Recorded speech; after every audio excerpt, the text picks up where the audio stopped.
Previously on Shock Talk. Today we have a guest with us. He's a member of our engineering team. He's actually worked on some very special projects, and we're going to introduce him here in a second and let him go through some of the things that he's worked on with the company, give us a little background on his passionate relationship with automotive industry and other projects that he has going on in his life. So, Mark, welcome into podcast Shock Talk with us today. As usual, I have Junior and Shane with me as well.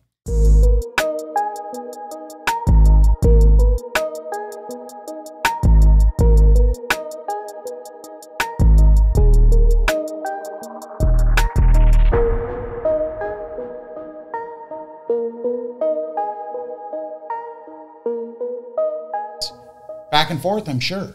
You know, it's a lot of back and forth. A lot of back and forth. So I pinpointed Bronco. Mm-hmm. How about your favorite project? How about something that something that really stuck out as being a favorite to you? What's been the favorite so far? Yeah, that's tough. Are we allowed to talk about other Bronco stuff I'm working on? Yeah, we've already leaked it a little bit. Yeah. I think just Bronco 8112s has been the most exciting.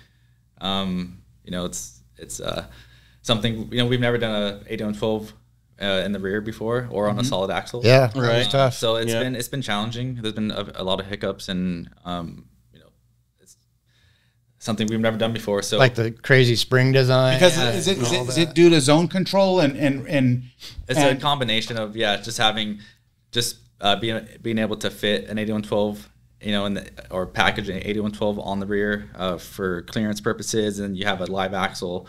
Live or solid axle that's swinging in every direction. Where like an IFS front, like you wish you get one travels direction. Cleaner. Yeah. So I mean, it's just there's been and then we have a crazy spring because we have so much travel in the rear. So it's just something we've never dealt with before, and there's like a lot of learning curves. And is it something you've never dealt with before? I know it's something we've never dealt with before, or is it more because you're passionate about this? So this is where it leads to me. To me, this is where it leads to your passion. It's like you want to get that extra half inch of travel out of it if you can. And you're going to go back to the drawing board to make sure you get that additional half inch of travel and make sure it doesn't affect anything, pinion angle or whatever's going to be a binding point at full droop. If you weren't passionate about this and you went to school for salted peanuts, likely this product would have been on the market already, right or wrong? I mean, yes and no. I mean, obviously COVID, I get your point. Yes to your point, but also like COVID and, spring availability. Yeah. Just there's a lot of delays out of our control, which did happen, unfortunately. But I think as a whole, I think you said it best. I think it's important that the viewers or people listening understand the challenges that we go through and the time that we take to get through it properly, right? Not just find a Band-Aid and stick on there. And I think that's what Junior's. Yeah, I think the bigger importance is letting our consumer know that behind the walls of what goes on at BILSTEIN Aftermarket is actual car enthusiasts, vehicle enthusiasts, people that if they can squeeze an extra half inch of travel, or if they can give you a little bit more corner wheel control, they don't just stop at mediocre. Right. Yeah. To your point, it's not like we got this right on the first try. I mean, we went through 3-4 iterations before we got to where we are right now. I think what's really cool is, so Mark, engineer, obviously, you guys know what you're doing. But then we get to the tuning part, right? And we have a gentleman named Wes, who's a Class 9 champion.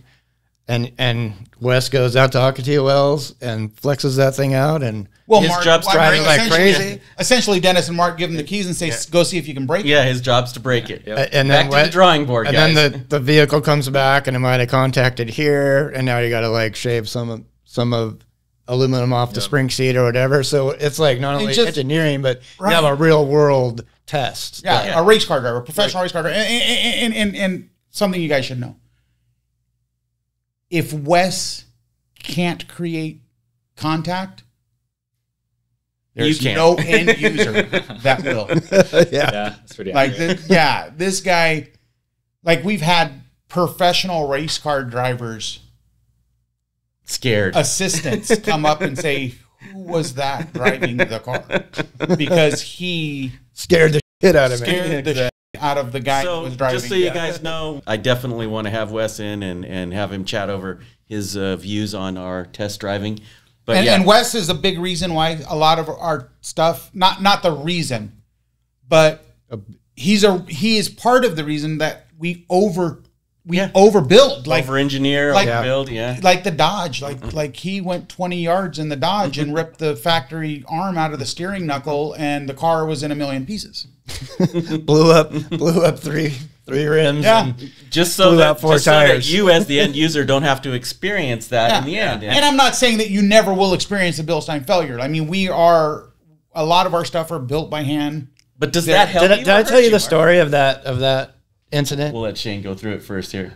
Of the let's go back to the Ram incident. Ram, what do we have, like 1,000 miles on it? It was a test vehicle. We're going to develop some product for it. So I'm on vacation in Kauai, and Wes calls me and it's like, oh, it's Wes calling me. I pick up the phone. I'm probably on the beach or something. I think I was in our condo overlooking the beach. Yeah.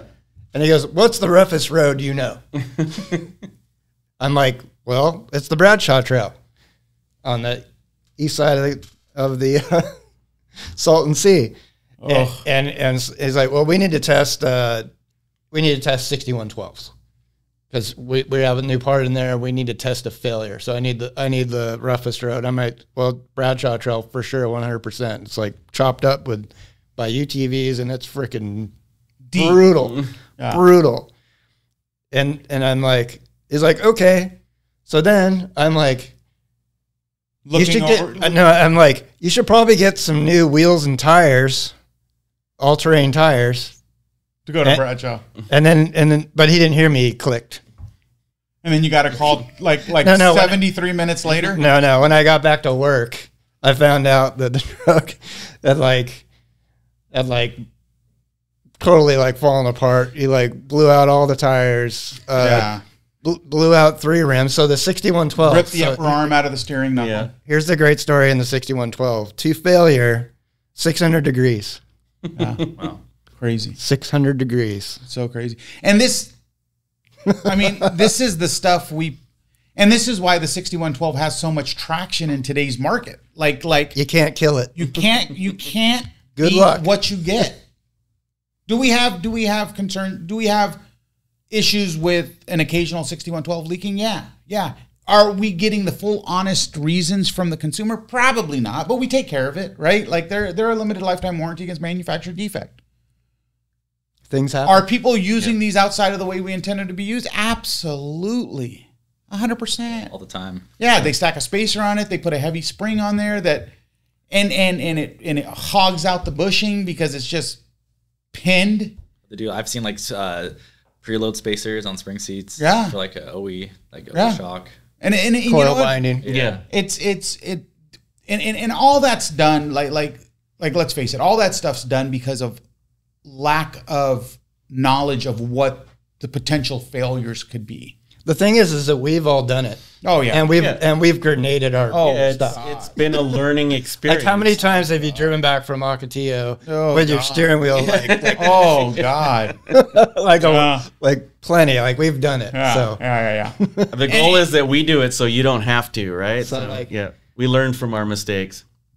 Yeah, it's a testament, in my opinion, to what we do, the amount of engineering that goes into this stuff so that we can deliver a premium product. Yeah. You know what I mean? It's like, how many hands does it touch? Starts with you, goes to R&D, goes to ride development, then it goes to Wes, and then Wes finds 733 reasons why we need to do it better. Yep. Yeah. Well, that's what I was going to ask is how does the test to failure thing work in your mind? I mean, does that make you feel more or less confident with the products that you designed, having someone beat the crap out of it until it breaks? From an engineering standpoint, that's got to help, right? Knowing that, okay, so we have some design flaws, we can we can fix this and make it better. Back to the won't stop till it's perfect attitude, but the test to failure, does that help that? Oh yeah, definitely. Because like you said, it gives you confidence once the project's finished that it really is going to last, and shouldn't give you any more headaches once it's out in the field. And I've seen that, not with just you as an engineer, but I think almost everyone on our engineering team has that same attitude towards the way we design a product. Is it's got to be the best, or we're going to keep going until it is the best, or the best we can do in the parameters that we're limited to on the vehicle, right? So it's just, to me, that's amazing that you guys spend so much time and energy along with the ride development teams. And then even after it's done with ride development, you guys take it back and... I mean, and even after that, just, working with the plants and getting it manufactured. Right. I mean, it's just, there's so many hands in each project, right? That's a big deal. Yeah. And another thing I love about BILSTEIN is we could push a product out, people love it, and then you could think to yourself, hey, I'm working on this project, and if I would have done this to this project, it would have been that much better. So then we do a running change. Right, technology. That betters a product that's already better, that's already good. We will do a running change on something that hasn't even failed, because you as an engineer will say, hey, so this is what I used in this, and it worked great. Had we have had a resource for this prior, I would have used it in this. We don't just stop at, we'll go back and retouch on something that's 10 years old just to make it better because the material gets better over the years. Yeah, we achieved that technology, or it became... And business-wise, that's a horrible business move. Yeah, exactly. That's not smart. Not the best. Running changes. That's horrible, but... Especially when it has a whole new part number change and you have to put it on hold. And you have to run out the old ones, start the new ones. We do that a lot. We do it a lot. Because, I mean, it's going to help our... It's not. You're right. It's not a great immediate. So what's the official name for that, move, Shane? There's a set of initials that describe that, or maybe you. When we do a running change, what's that called? You mean like a supersede? Not a supersede. I've heard the guys talking about like an ECR. Yeah, bring it. So what does that stand for? Engineering change request. Right. So the technology is now available. We found a new piston band that's going to make the world change for us, and we have all these old shocks that need to go through ECR. We don't just put in the new piston band. We actually bring in the vehicle and kind of start over, don't we? I think it just depends on what we're changing. Right. There's some that if it's just like a cosmetic change, right? Paint. Or if it's like a paint update or label update, then maybe we don't necessarily need the vehicle unless we want to update instructions. But obviously, if it's something involving the vehicle dynamics, so like lengths or tuning, then typically we would have to bring a vehicle in. What would you say, like if it was shock oils, all of a sudden there was a magic new shock oil that didn't heat up as fast and didn't break down, would that require the vehicle to come in for tuning, considering viscosity and things like that? I think I would say it would. Yeah, absolutely. That sounds like a pretty big change to me. Yeah, you go from a 5-weight to a 7-weight oil, that's or like, even just from a standard to a synthetic or something like that. So just so people understand, something as simple as just changing the brand of your oil or the weight or volume or any of that is going to require us to start completely like a volume change. Like say you go from X milliliter and you jump a couple milliliters. I mean, that's going to affect the way displacement, right? That oil has to displace. So you got to maybe tone down compression damping because now your oil volume's much more. I mean, I don't know. You're the engineer, but I'm just assuming that's probably the case. And rod force could change based off rod force can change, or the ostrich can change. So that's going to change. There's so many factors. It's hard to generalize it. Yeah. And this is what is sometimes concerning when you have a ton of guys out there rebuilding and servicing shocks. It's like I've seen so many different times people will pull a gallon of oil off of something and like they use other manufacturers' oil, which is fine as long as the specification of the oil is the same. But I've seen many guys put like a heavier weight oil in a damper and just assume it's going to be more heavy duty. It's not. Right. The thicker the oil, it's not heavier duty. It's like you said, rod force could change. And I don't think it changed the valving, but I think the rod force changes, the displacement changes. It's gonna slow down compression a little bit. Yeah, not physically change the valving, but it's gonna feel different. Yeah, it'll feel different. 100%. Yeah, I mean, I think you might see bigger effects on just at higher temps and how the shock will work. Just because like the coefficient of heat and that kind of stuff changes depending on the oil you use. When we talk about layout, I mean, we have to have what spec do we have a pretty high spec on how hot a shock needs to operate at, right? Yeah, I mean, I don't, in terms of other companies, I don't have a comparison. But yeah, we have our standards on, what that limit is. And all the oil volume, and it has to take into account oil expansion. Yeah, so that's kind of that coefficient I was mentioning, yeah, which could change depending on which oil you use, which I think you'd see it more noticeably at at the extreme temperatures. So if you've got a different weight oil and you've got a limited layout, it could really screw up kind of the displacement and how the pressure. Yeah, 100%. Yeah, we've talked about it before. It's without an engineer, but it's amazing how much work really goes into a simple shock absorber, right? Yeah. It's not. I mean, you're a car guy. It's no different than taking a car that needs 0.20. I think it's down to 0.16 weight now. But you take a car that has 0.16, you run it through a Jiffy Lube, and they put 10W30 in there. Chances are you're going to starve some bearings. Yeah. Yes. Bad things are going to happen. You know what I mean? So people just think oil's oil, and we're refreshing it. Like, I've seen so many people in my career that have meant good, but they probably would have been better with the Scorch 5-weight oil. I see that. Even just your diff oil, your transmission oil, I've seen the same thing. Right. There's always that controversy which oil to use. Yeah. So when we were talking earlier, you mentioned that you have a very unique, almost like a one-of-a-kind car in your collection right now, and Junior wanted to bring that up. So what is that car that we were talking about earlier? The E55? No, that's a one-of-a-kind too. I got a buddy named Cam Douglas that'll swoop that thing from. I'm not sure. Was it a BMW, a very special BMW? Yeah, I have another special BMW. Okay, what is that? It's a special 1 series, a very very limited, 1-year production only. 2011 was the only year they produced it. They only imported 740 units. Junior tells me it has a horrible motor in it. No, I didn't say horrible motor. It's a controversial motor. Yeah. And it's bizarre to me because the model year 2011, they already had transitioned out of the N54. Yeah, I don't know why they chose it, to be honest. I mean, the N55 was no better. Let's get it right. Yeah, I mean, it was a little better. A little bit. Single turbo. Yeah, I know there's people complain and they wish the S65 was used, which is the V8 used in like 4-liter. In the E90, E92, which I think would have been amazing just to have in such a little chassis. And people do the swap. I've seen it before. But they also had a common failure too, the rod bearing failure. Yeah, so that's a big one. But I mean, I think just because of the budgeting involved on the project, it was, I think, their best option since it was such a general motor that they've had in so many different packages, and it was an easy motor to pull from the catalog and use, as my guess. But also, my thought is, I mean, that car's probably the size of an E30.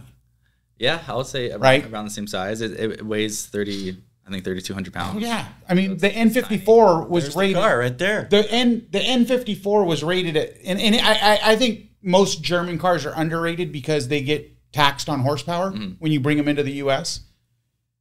But that's 300 horsepower, 300 foot-pounds. Yeah. That's underrated power. In a car that size, it's a rocket ship. And it got a little more. It ended up being like 330. Okay. Or about 330 horsepower. But the standard production N54, yeah. So it got a little, like when it went through the M division, they gave it a little boost in power. It got the E90 M3 suspension, E90 M3 brakes, E90 M3 rear diff. So it was a part spin car, right? It was like that's why it was so unique. And I think the budget shows that they didn't have the budget to fully design everything out from scratch. So they pulled kind of the best of the best from the other M cars at the time. What was available, and that's how they came up with it. It's a killer car. It's a beautiful. I mean, I could probably hunch down beside it, and I'm the same size, so it's nothing I would ever drive. But I respect the fact. And you know what? You say that what is that 4-liter? Is that S64? S65 is S65 V8. So It's tunable motor, but not nearly as tunable as an N54. Yeah, this is so tunable. You get so much So power. you can get 800 horsepower out of this and just wax the E90 M3. Yeah, I totally agree. So, but that's something I probably wouldn't do. I still have to treat it like an investment. You know, it is a special car. and like what we were talking about earlier. So that photo he has up right there. Like, look at that bulge fender in the rear. Yeah. Yeah. This thing. They made real BMW, Mercedes with their AMG cars and the M cars, even Audi on their RS line. They make actual changes. Yeah. Where this is where I think the Japanese fail. You know what I mean? Out of maybe a fascia and a body kit and maybe a diffuser on the back, you could take a quarter panel from an IS350 and put it on an IS500. Yep. Yeah. Or an ISF. One size you know what I fits mean? all. So there's It doesn't stand out. Like I think just like, again, back to like investment cars. I mean, it stands out. It's unique. It's a limited production. It has wide boxy fenders. I think it just, you know, it has the pedigree to be something special 100%. in the future. And then if you just kind of look at the future, look at E30 M3s and look at where those ended up at from a price standpoint, and they made what 5,000 E30 M3s. Wow. Or this is a lot more limited. So does that one sit in the garage under a cover and like you wipe it down with a diaper, or do you drive it? Or Yeah, I mean, I try to drive it. Yeah. Yeah, I mean that's the plan. It's Yeah. just have But fun he's with scared it. of high pressure fuel pump and coating injectors. exactly. Yeah, I mean, obviously it has its weak points. You know, like you said, high pressure fuel pump. You know, the turbos are Wastegates. up. So and I don't know. We'll see what happens. But I just want to preserve it as best as I can. Yeah. But still have Yeah. fun with it. I did want to do some autocrossing. What is that car worth now? I don't know. 60, 70 grand? I mean, they range. You know, like the super low mileage cars can hit 85. Obviously, mine's a little higher miles, so I would say in like the 60 range probably. Yeah. And you know what? Before we get all the Toyota guys, I'm a Toyota fan. I'm not a German car fanatic. I'm a Toyota fan. I'm just kind of pointing out how BMW, Mercedes, how they capture the market. They don't capture it with their reliability, that's for sure. They capture it with their uniqueness, right? And the fact that not every model is the same. And you know what? I apologize because the new Corolla GR is insane. Yeah, I love it. I think it's such They good did a looking car. wide body. It's much wider than the standard Corolla. It's a 3-cylinder, 300 horsepower turbo motor. Like Wow. 3-cylinder, that's 100 horsepower a cylinder. Wow. Yeah, look at that photo there. Yeah. So they're And they drive in the dirt. and it's all-wheel drive. Yep. It's an all-wheel drive car, rear drive bias. So only available in manual transmission. So they're making stuff exciting coming to the Look at US. that. It's doing a 4-wheel burnout right And what people don't know is that this was in the Yaris in Japan for years. Exactly. You know what I mean? It's just how getting them into the US. That exhaust system on that thing is atrocious. The three. One per cylinder. Yeah, one per cylinder.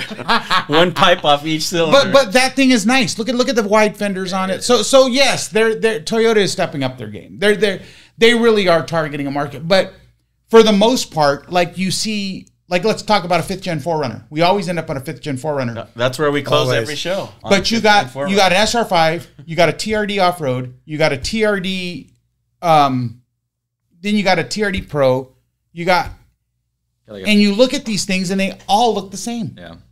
Like, you know how many SR5s that have put TRD off-road badges on it and you can't tell the Oh, difference? Yeah. I just did the wheels, not the I Yeah, just did yeah, them. yeah. But it's like BMW and Mercedes actually makes real changes. Like you got a TRD Pro. Great. You got all a Bilstein accessories. or a Fox Yeah. suspension on it. Yeah. That's great. You got a Put TRD a Pro V8 in shift it. knob. Yeah. Put a V8 in it. Yeah. Or put a Turbo 6 or do something that's going to generate excitement. At least Right. like the Raptor is a completely different vehicle from the F-150. Yeah, Which is cool, 100%. Right. Yeah. So Ford actually played that game. right, American the market ticket does a great job. Like you get a car like a Demon. Oh, There's yeah. a reason, Yeah. right? You know, and by the way, we're on every SRT vehicle that's produced from the OE.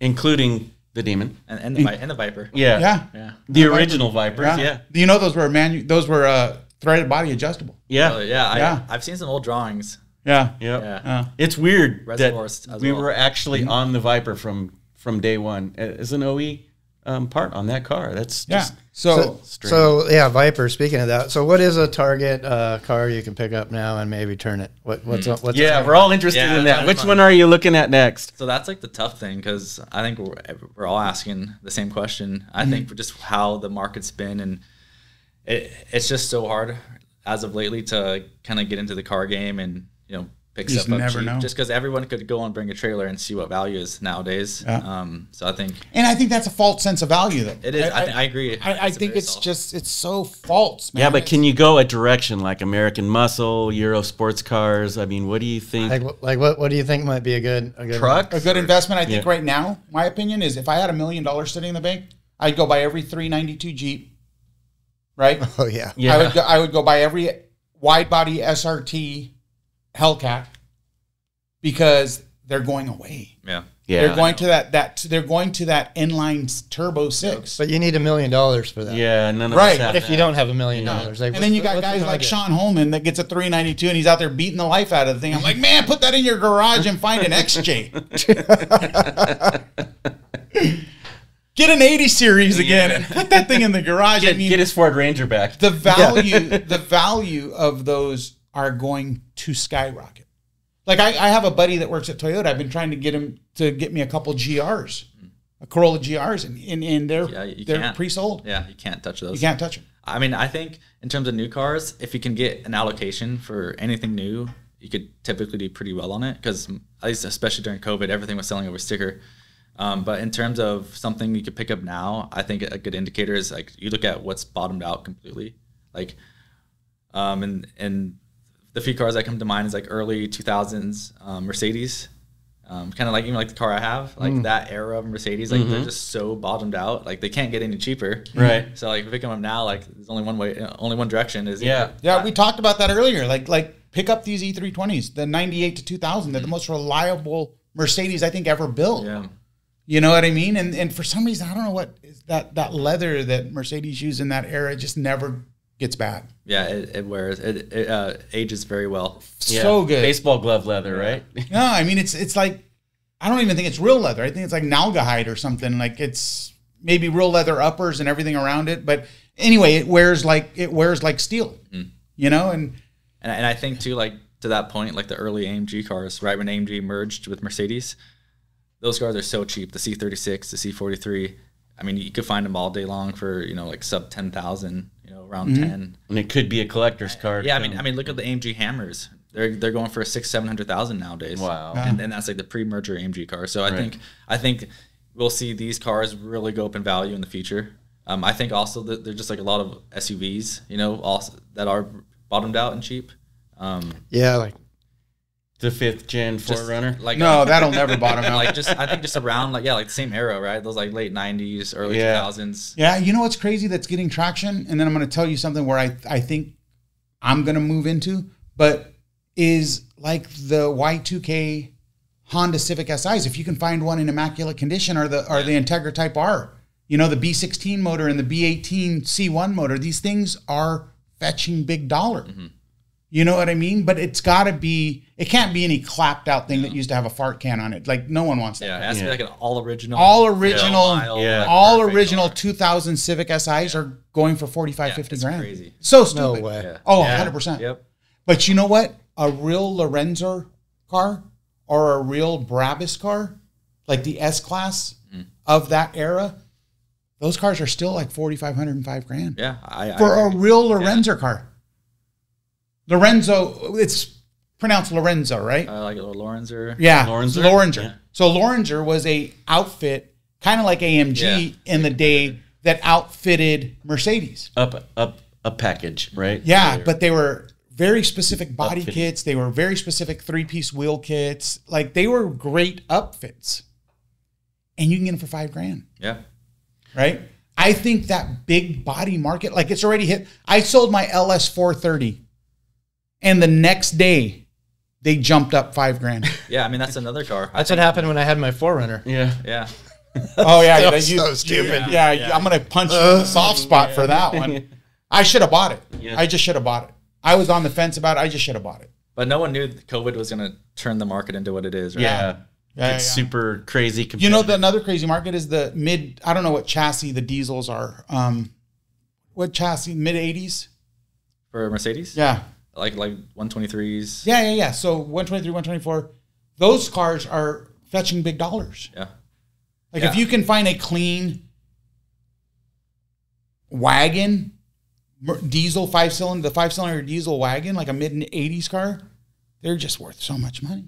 Yeah, I think we kind of missed the boat for any 80s Mercedes in general. Everything's just so expensive now. Yeah, it's already ramped up to the point where they're not a good investment. They're the rise, not on maybe on the rise and plateauing. But I think that sweet spot's going to be like the late 90s, early 2000s. Even we'll have to keep our eyes out for those. I really want my recliner back. Yeah, and I'm looking, and you're on there. Go to LS430 on Bring a Trailer. I'm ready to jump on Craigslist. You're gonna be blown away. Let's get out the Auto Trader. You're gonna be blown away what these things are getting. These used to be $7,000 cars, and it's the letter L, the letter S. I'm just playing with him, man. He's accessing the computer data second right generation now. GS 400s and 430s. Great car. Yeah. Rear drive. It's a great car. Those are going to get. I think that second gen GS 430 is going to get traction. I'm sure. I mean, even just GXs, for like off-roading. I mean, I feel like those were kind of sleepy for a while. Yeah, they were sleepy. They were $7,000 cars. Yeah, folks are scooping them up. Now we can't touch them. No, you can't touch them now. You see them all over the place now, though. Like you would only see 2 or 3. Yeah. Now they're everywhere. So they're super. Let's look at an auction. What an LS 430 not IS, LS. You went IS. Did I? Yeah, that's why I was spelling it out for you. I didn't mean to be rude. Actually, I did. Okay, so there it is. Go on, Bring a Trailer. Yeah. These are clapped out ones. These are ones that these things still pretty expensive. Yeah, but these things have 17 accidents on the Carfax. Like I'm a real car, like an honest car. Let's look at an honest car. This had 17 owners, 43 accidents. But you know what I don't like about Bring a Trailer as much as I used to? Okay, there's a 42,000 mile example, 23 grand. Wow. That was a $8,500 car 5 years ago. Yeah. 3 years ago. Look at that. There's a Briarwood Pearl, which is the rarest color they made in 05. 16.3, and that car has 100,000 miles on it. Yep. You can't touch your couch anymore. Yeah. You're out of the game. They priced you out of the market. 31 grand for an 05. I've priced myself out of the market. I'll never be able to drive a Sofa again. Yep. I did. What's the story of that? The first one was too nice. You sold it? Yeah, it was one of those things where too nice. I wasn't driving it. It was I could kind of really afford it, and just the right offer came. Yeah, and that's a little. So you just had to thin the herd a little bit and I told myself I'd always just find a higher mileage one that's cheaper. Right. And, that's what being an enthusiast, it's really tough sometimes because you know what the right thing to do is versus what you want to do. Right. The right thing to do passion gets in the way. The right thing to do is get that thing paint corrected, ceramic coated, put it in a temperature controlled garage, and marinate. And wait, yeah. But you pass by it every day, and you're like, I want to drive that thing. I feel bad.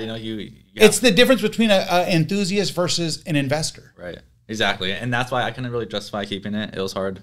I mean, just there was a lot of moving parts at the time, and it just didn't make the most sense. Mm-hmm. So, I think big bodies. You said what's next, Shane? I think big body V8 rear drive sedans are going to get traction because there's nothing anymore built that way.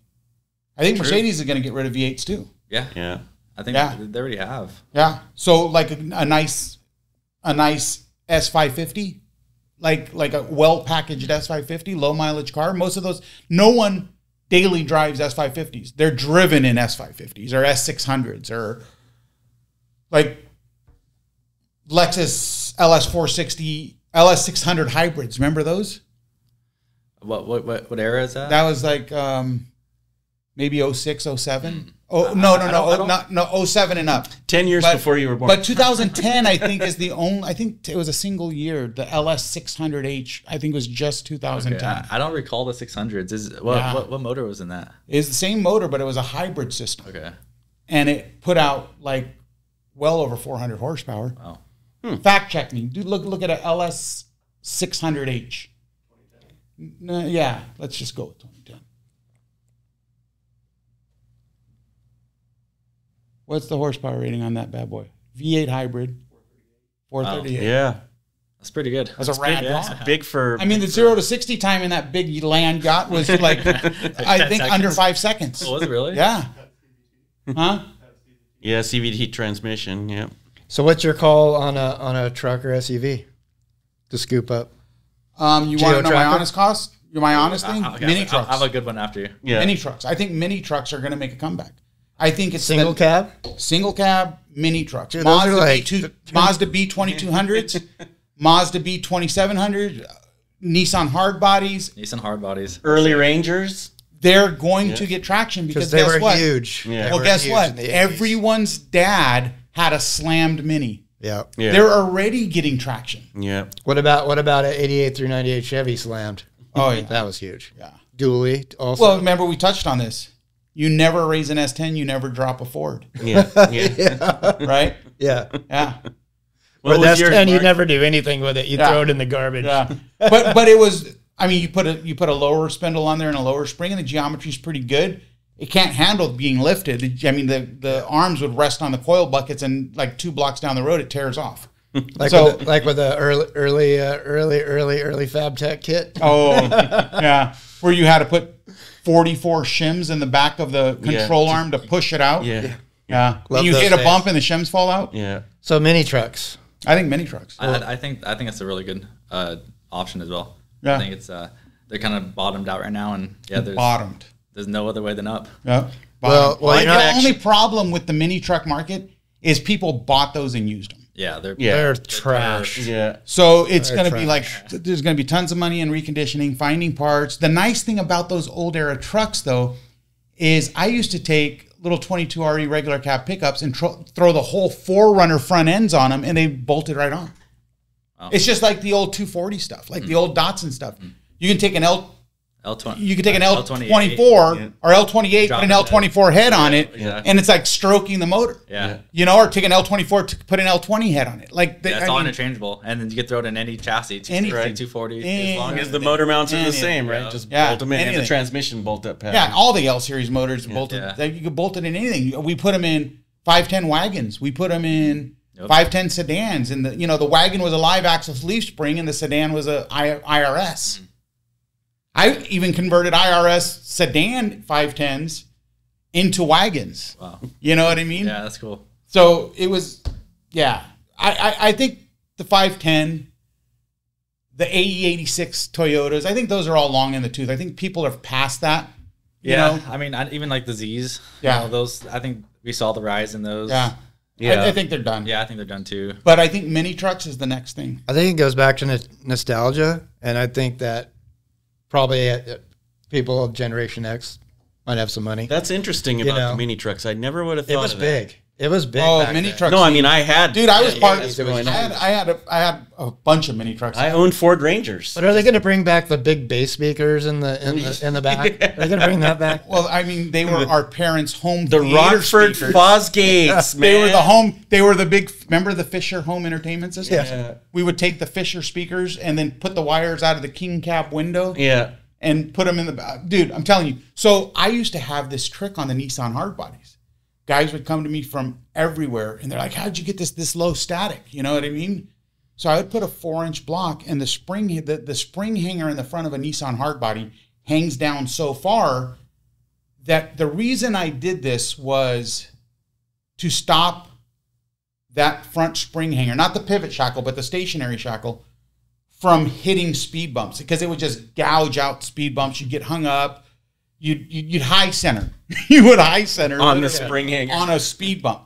So what I used to do is I would take them and I would cut them down and re-weld them to the frame, and you would get tons more power. You would get exhaust contact, right? The exhaust would hit the axle, and the exhaust, of course. yeah. So I would do a dump like right off of the muffler, and I would cut the front spring hanger off. Because if you look up a Nissan hardbody, and look up the rear suspension, I mean it was atrocious. Spring under. They were all spring under, but how big the rear shackle hanger was. So I just started cutting them, welding them up, taking a tapered 4-inch block for pinion angle, and these things were on the tucking lugs, dude, on the ground. So I had people from everywhere coming, just to get that static leaf spring drop, and I would just relocate the front hanger. That was years ago, man. I was part of Sweet and Low. Did you ever hear of that? No. So it was a car club out here it was a mini car club, and we used the Sweet and Low.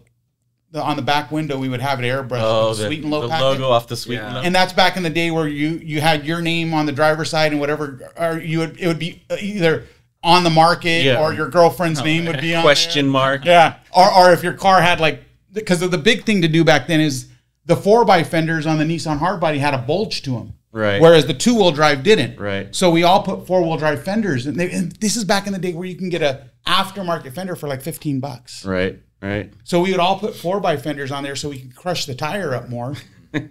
And if you hadn't got them painted yet, the car club would make you have it airbrushed on the top right corner in construction. Like if your car wasn't Finished, mint, it had to have an in construction. That's funny. Yeah. Cool. But yeah, I think mini truck is the next big thing. For one, it's super affordable right now. It's super nostalgic. It's super 80s, super early 90s. Freaking probably dead cheap. Yeah. $1,000. Actually, they're getting traction. Like I always look for Nissan hard bodies. KA24DE motor's probably one of the most stout motors ever built. That's after the Nap Z. Remember That was the my Nap first Z? 4x4. So the Nap Z. I remember. I So before, knew you when you had it. So 91, they went to the KA24DE, and they put it almost in everything. The US spec KA24. That Mazda right there has a V8 in it. LS3. The first one. But the Nap Z motor was even more potent. The prior, it was the 8-plug motor, remember? It was called the Z24 Nissan motor. Yeah. And it was 4-cylinder, 8 plugs, and it was just bulletproof. And then the Nap Z motor, or then the KA24DE came out, and that thing was in the Altima. It was in the pickup. It was in the Nissan 240. The 240s had the same motor as the pickup truck. Damn. So it was so. But now I went on I always look at Nissan hard bodies and. Like people are advertising them for $10,000, like a decently clean extra cab or $10,000. Wow. 2-wheel drive. Sounds like we may have if missed you look at Nissan hard bodies, a white one I bid on it when it was on sale, but that white 4x4 went for $23,000. No. The V6, yeah. There was a white 4-cylinder that I bid it on that went for 15 to the left. No, that's the V6. Go down. I sold one. Right there to the right. Oh, it went for 11. That's a 4-cylinder. That's a KA24D with a manual 4-wheel drive. That truck's bad, dude. That is.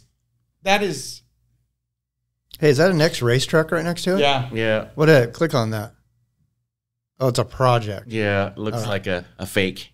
No, I think it did have its years behind it. Yeah, but is there a cage or Nah, anything? Whoa. Look at the 7100s in the back. Yeah. Is that an old Spencer Low Yeah, truck? it's definitely a Spencer Low truck. Whoa, wait. That has the old 7100 What? series classics on it. Look at that thing. We were best in desert back then. Yeah. Look at No, that. that was a stadium truck. That was from Mickey That's Thompson real. Stadium. No, the stadium trucks were super custom. That's definitely a real old.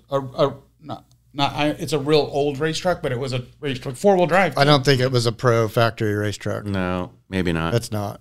It's not. Because that has different suspension. Wait a minute. There it was. It's definitely a real race truck. All right, you got to send me that link. Yeah. Well, I think that's a good spot for us What's to. the Spencer? What was the other guy that built Nissan stuff? Spencer Jim Connor. Yes. Well, look, it's got coilovers and bypasses. So Yeah, but that's all not- updated now. Look at that vertical uniball on that steering knuckle. What you want to find is the one that wasn't updated. and then you go race Nora. That's what I would want to do. Yeah. That's my project vehicle. Yeah, that's already been. Look at that. The 7100, baby. Like, honestly, no, honestly, those are 60 mil. Those are legit old factory Team Bilsteins. That's not a 60 mil reservoir. Are you sure? 100%. That's 46. They might be. I think it's 60. Can you zoom in on that? I mean, look at the hose. I don't think comparison. so. Look at the fitting in comparison to the size of the body. That's a 46 mil. Is that even a Bilstein? Yeah. It might be a rough country. No. It might be rough country back in those days. Let's zoom in on that. Remember, because there was yellow rough countries for quite a while. That's not a. That's a Bilstein, dude. Yeah, you could tell by the sharp edge. Yeah. We'll go back to the shock. Zoom in on that shock. And you could tell by the eye rings. The eye rings of the old rough country were wider than that. I think that's not a 60 mil reservoir. No, it's not. Yeah. So this, how much do they want for that? Oh, look at that weld. Yeah, look at the cigarette. Look at that weld. Yeah, that was done with a paper that was clip and a repaired cigarette out in lighter. the field. That was done with a paper clip and a cigarette lighter. Sold for $1,500. Oh, it's already gone. Yeah. I mean, he could have probably got $1,500 just for the 4 shocks in the back. Yeah. If you go back a few images, I think I saw some labels on those dampers. Like one more. One. Yeah, right there. Yeah, Bilstein. Yeah. Yep. I can tell it's a Bilstein because of the sharp edge on the resi. Yep. I could So, tell I mean- because of the thin rod ends that we use. Yeah. Yeah. I mean, because it has those Bilsteins on it, I think it could have been A real racer. A legit truck. yeah. something. U.S. Customs and Service Support. That thing was in secondary. Yeah. Didn't make it back across from one That's of the races. probably why all the dash parts are missing. Maybe it was one of those celebrity trucks that Nissan did. Could be. Where they had like the guy from the Tubes racing. If I would have saw Norris. that, if I saw that, I Yeah. probably would have continued bidding on it and just redid that truck. Didn't Nissan like have Chuck Norris like do a Yeah, celebrity there was a couple drive? of those, yeah. Rod, Celebrity what drive. was his name? Rod Millen. that Yeah, drove Rod Nissan? I Millen, bet you yeah. he drove that thing. Yep. Yeah, but they had like they built some celebrity trucks back in the day. Look at that! Look at that engine cage. It's probably built with galvanized tubing. Go back to those Yeah. front shocks. You get it closer to look at them. Look at that crimped fitting. That's I don't know if weird. that's a Bilstein. That's Yeah. not That you know those are like the cheap that one company had a Pro Fender. something like that. K&N oil filter. That's probably the most expensive thing on that whole truck. Yep. Oh, look at that reservoir, like that windshield washer reservoir. I think for me, like finding something like this. Oof. Yeah, there you go. Oof. Oh, look at that control arm. That thing is top notch. Thing's crazy. we should have just left it alone. Oh my god! Talk about coil lines. That's bad. All right, give me from an engineering standpoint, give me your assessment. Yeah, that's not good. That's almost already in coil bind. Yeah. At ride height. Yeah, ride height, yeah. If that thing compresses a half an inch, we're on solid You don't steel think tubes. you don't think anything about the inner outer tie rod making contact with the center link is Look an at the issue? motion ratio. No Look issue. at the motion ratio the control arms have on the shock. Look at that shackle that they used as a spindle and just turned it upside down. Exactly. I think That's a leaf spring shackle. I think somebody had a fentanyl sandwich and went to Yeah, work. exactly. That was not a good idea. Half of this whole truck was built at 3 a.m. Yeah, that's in one night. that's real Frankensteining right there. 3 a.m. in one night. Look at that thing. That thing is roached out. Well, they put a new Heim joint on it at least. Yep. But look at that. Nice and That's shiny. basically look at that. Look at that. Look at that steering knuckle. Now Google a GM rear shackle. Google a GM rear shackle. Beltec part number I think is 1602. Just rear shackle. Tell me that's not a shackle. There it is. That's it. Right there. Yeah. Guaranteed. Called it. That's a shackle. That's a long drop shackle. And that's scary. That center one, that's what that is, dude. Oh my God. At 3 o'clock in the morning, that 3 was a o'clock great in the morning. idea. Yeah. Found that lane. Hey, don't you have those GM drop shackles? Yeah, just weld it on there. We'll be done. Well, speaking of done, we should probably get off the air and surf the internet on our own time. That was a great idea on that spring under conversion, how they made that lower spring plate. The back of this car looks legit. Like it's legit from the day. Yeah. Built by professionals. Look at that shackle. Look at the shackle hanger. Like that's like wrapped around the spring pack. That's an old national spring. Yeah. 100. The back wasn't touched, and they just started Frankensteining on the front. I would take all the fentanyl off the front end and start over. Yeah, look, but that back end is rough country limit straps. Everything's all still the way it was. That thing is legit. Look at that shackle hanger is legit. That was from the day. They did that so that they can and they turned the U-bolt upside down so that they could hide that U-bolt hardware. Right. That thing is tough, dude. Ooh, look at that. Oof, the fuel cell's wasted. Old school. They called that the fully rebuildable series. Yeah. That was before 7100. Oh, yeah. Did they have Schrader valves on them? Yeah. Yeah. They were kind of custom built. Ooh, let me see that knuckle. Oh, I told you it was a shackle just welded to the steering knuckle. Am I right? If I'm lying, I'm dying, dude. I see it. You're right. If I'm lying, I'm dying. Look at that. Look at that yoke on that driveline. I have to ask, what do you guys think of Pajero Evos? The Mitsubishi. I love them. Have you seen? Hey, look. Yeah. It was a Jim Conner truck. Yeah. And somebody just jacked it all up. God. Yeah. I would have wanted to buy that. Drugs are a bad thing. I would have wanted to buy that. See where that sold out of. I bet you it was East County. No, that hood, though, is kind of weird. I don't think that thing's from Lakeside. That thing's from Lakeside. Oh, yeah, Indio, same thing. Yeah. Yeah. The heart in the heart of the homeland. Like, why do you have a Pajero? Don't tell me you have a Pajero. No, I don't. No. I like them. I think it'll be. What kind of Pajero? What year? So in '97 they came out with or '97 was their homologation special rally car that they had to make for. Yeah, it looks like a sidekick. Yeah, like that first one right there with the OZ wheels. Oh, yeah. That's a car, man. That's sick is sweet. that? That thing, can you get that in the United States? Pajero, which is Montero US spec, that car for the longest time was the only one that finished Dakar races. Yeah, that thing is. They have like the most wins for any SUV in Dakar, but this was like their homologation special that they had to make to go racing, and it's just like. Did they bring them here? No, but as of I think last year or this year, you're able to import them. So you're starting to see them pop up, here in the States. How are you able to? How come you couldn't before and you can now? There has to be a year run. It's a model year. Yeah, it's the importation law. Yeah. After 25 years. And that's like 96, 97, right? Yeah, so 97, I think 97, 98. Well, if someone's got that over in Europe, rest of the world, aren't they going to want a grip for it? Yeah, they're not cheap, but I still think the ceiling on these should be way higher than what they are. Okay. I've seen them between like 30. Yeah, that's a nice looking car. Yeah, I think it's 30 to 50,000, which I feel like is pretty low for having a homologation Dakar race car. So it has a cage and no, there was no cage requirement. Yeah, not for the production variant, but okay. But it's pretty cool because essentially they built a race car to go racing, and then they just had to make it, road legal for the few like our rules with NASCAR. And on the SUV side of things, like I'm so not to continue this much further, but like when you see companies like JOS, so there's a lot of different ways to pronounce it, but there's so much aftermarket support in Japan for the SUVs on the OE level. Like these guys are OE providers to the J spec SUVs, like 80 series Land Cruiser, Pajeros. Like go to JAOS, JAOS. This stuff is legit, man. Like they build full rally, like, and we can't get any of it here.